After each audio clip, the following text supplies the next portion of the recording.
राधे राधे प्रिय दर्शकों, साल 2025 में 22 सितंबर 2025 दिन सोमवार से शारदीय नवरात्रि प्रारंभ हो चुकी है।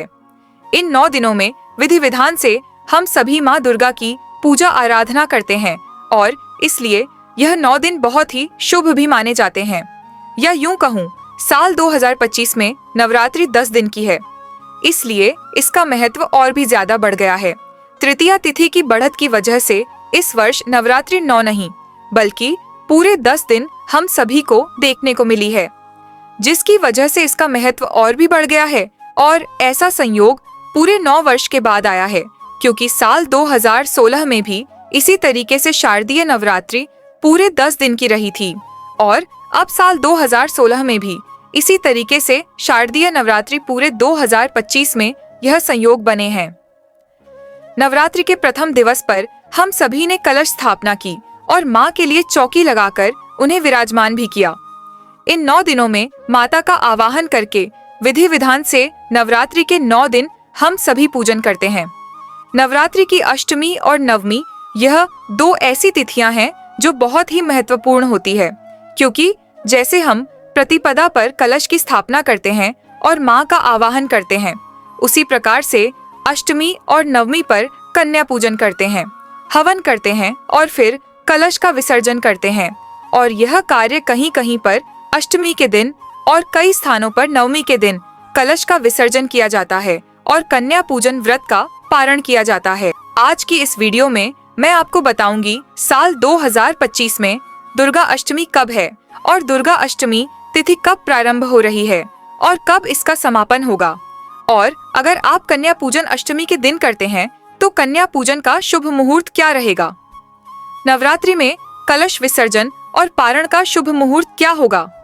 साथ ही हम सभी जानेंगे कि नवरात्रि के कन्या पूजन में कौन सी एक चीज हमें कन्याओं को जरूर ही देनी चाहिए, ताकि माता रानी की कृपा पूरे साल हम सभी पर बरसती रहे।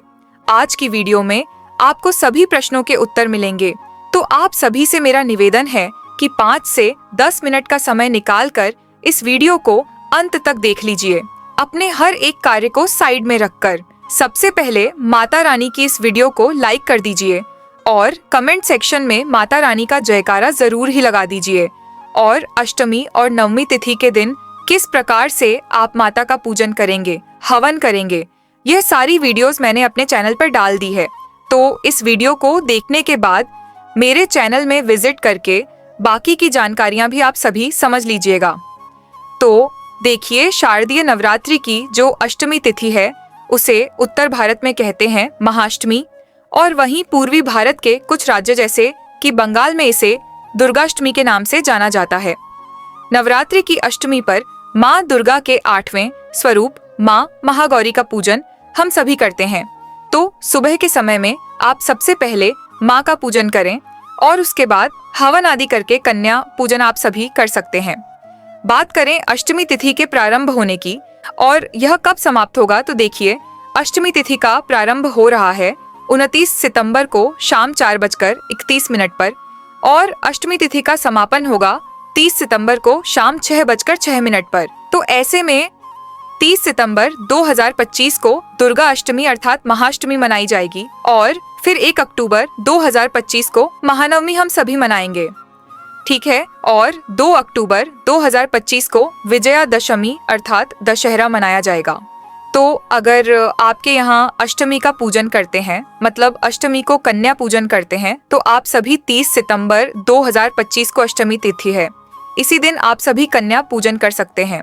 और कई भक्त ऐसे हैं जो पहले दिन और आखिरी दिन व्रत धारण करते हैं, जैसे कि अगर आपके यहाँ पर अष्टमी पूजी जाती है तो आप सप्तमी को व्रत धारण करते हैं और फिर अष्टमी को कन्या पूजन हवन आदि करते हैं।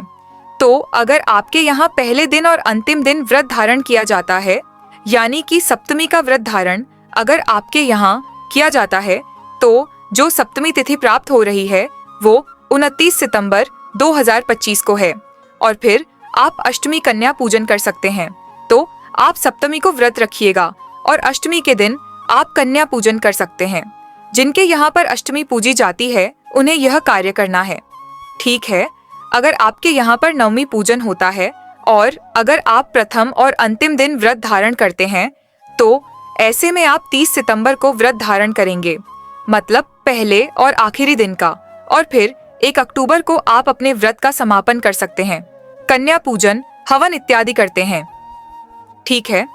अच्छा, जो भक्त पूरे 9 दिन तक व्रत धारण करते हैं, यानी कि अगर आपने 22 सितंबर से ही व्रत करना प्रारंभ कर दिया था और अब आप 1 अक्टूबर 2025 यानी कि नवमी तिथि महासिद्धदात्री की पूजा करेंगे और इसके बाद आप कन्या पूजन करेंगे, हवन करेंगे, और उसके बाद ही मतलब कि 1 अक्टूबर को आप सभी अपना व्रत खोल सकते हैं।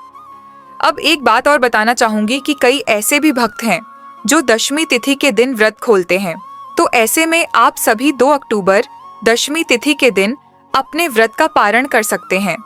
जिन भक्तों ने पूरे 9 दिन तक व्रत धारण किए हैं, या तो आप लोग नवमी यानी कि 1 अक्टूबर के दिन व्रत खोलेंगे, या फिर अगर आप दशमी तिथि के दिन व्रत खोलना चाहते हैं तो आप क्या करेंगे, 2 अक्टूबर के दिन अपने व्रत को खोल सकते हैं।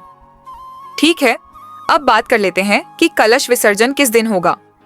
तो देखिए, दशमी तिथि के दिन हम सभी कलश विसर्जन करेंगे। नवमी तिथि में कन्या पूजन हवन जब आप सब कर लें तो आप कलश को थोड़ा सा हिलाकर रख दें कलश विसर्जन के तौर पर।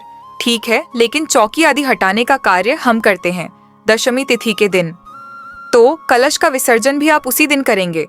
विसर्जन आपको कैसे करना है? अगर आप अष्टमी तिथि के दिन कन्या पूजन कर रहे हैं तो इसके लिए सबसे शुभ मुहूर्त कन्या पूजन के लिए क्या रहेगा? तो देखिए, इस दिन आप सुबह के समय 5:01 से सुबह 6:13 तक आप कन्या पूजन कर सकते हैं, और इसके बाद जो दूसरा शुभ मुहूर्त है जो कि प्राप्त हो रहा है सुबह 10:41 से दोपहर 12:11 तक। इसके अलावा अभिजीत मुहूर्त जो है वो सुबह में ही 11:47 से दोपहर 12:35 तक रहेगा। यह सबसे ज्यादा शुभ मुहूर्त कहलाता है। अभिजीत मुहूर्त बहुत ही श्रेष्ठ माना जाता है, तो इस समय में अगर आप कन्या पूजन करते हैं तो यह सर्वश्रेष्ठ होगा। इस समय हवन भी आप कर सकते हैं।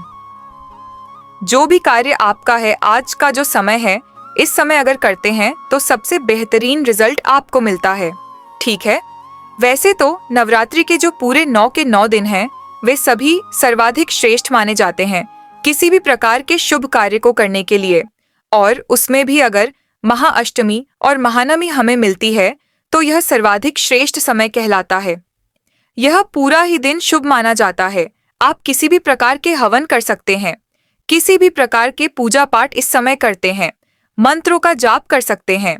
कोई नई सामान अगर आपको खरीद के लानी है, कोई नई प्रॉपर्टी खरीदनी है, कोई नया व्यापार शुरू करना है, तो अष्टमी और नवमी का दिन बहुत ही अच्छा माना जाता है। इस दिन आप किसी भी समय हवन कर सकते हैं, पूजन कर सकते हैं, दान दक्षिणा सभी कार्य इस समय इस दिन आप कर सकते हैं।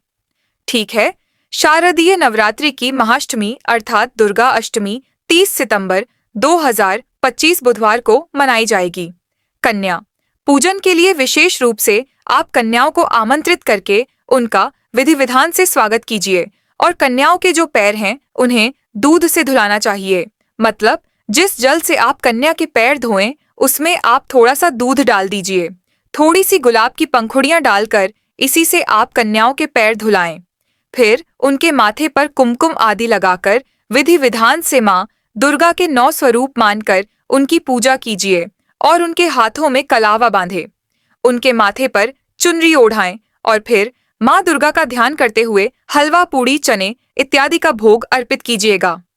फिर उन्हें दक्षिणा देकर, उपहार देकर पूरे श्रद्धा भाव से कन्याओं के पैर छूकर उनका आशीर्वाद हमें लेना चाहिए।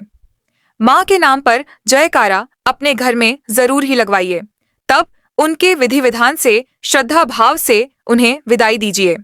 इस प्रकार से नवरात्रि की अष्टमी या नवमी पर हम कन्या पूजन करते हैं तो हमारे जीवन में किसी भी प्रकार की कोई बाधा नहीं आती है, हर प्रकार की संकटों से मुक्ति मिलती है, और कन्या पूजन करने से घर की नकारात्मक ऊर्जा भी बाहर की ओर चली जाती है। घर में एक सकारात्मक वातावरण बन जाता है।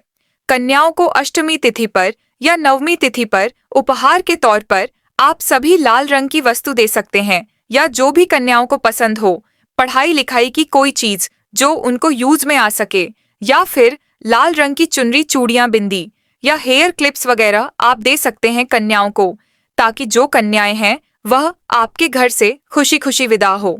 इस अष्टमी और नवमी तिथि पर जो भी सामग्री पूजन में और कन्याओं को देने के लिए लगती है, वह सभी सामग्री आप चाहे तो मार्केट से भी ला सकते हैं। अगर दोस्तों कन्या पूजन की यह कथा आप लोगों को अच्छी लगी है तो वीडियो को लाइक करके चैनल को सब्सक्राइब करना ना भूले। मिलते हैं एक और ऐसे ही वीडियो के साथ। तब तक के लिए राधे राधे प्रिय दर्शकों।